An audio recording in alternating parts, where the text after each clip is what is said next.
Hello friends, it's Danny here of Danny's Dreams, and it is day 11 of my November Tag-A-Day. So let's see what I used today.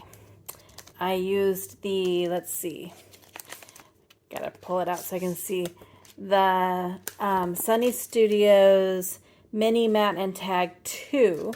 So it's this one right here. I used the Doodlebug Over the Rainbow paper.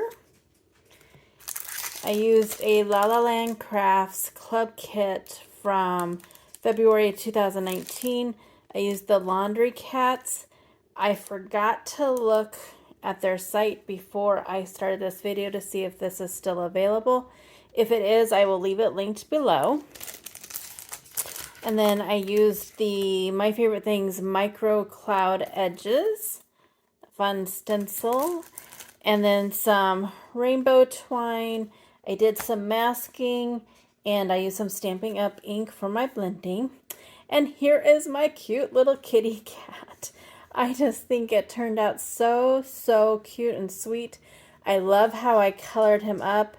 I'm trying to be more brave in my coloring of critters, especially cats, because I love cats.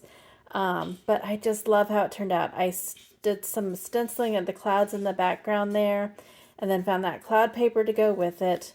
The back is just cardstock. I forgot to put my stamp on. I'll put that on later. Excuse me. And then there's that twine. But there is my little kitty cat, laundry cat for day 11 of my Tag-A-Day series. Thanks so much for stopping by, and I will see you tomorrow for day 12. Go do something for yourself and go get crafty. Bye.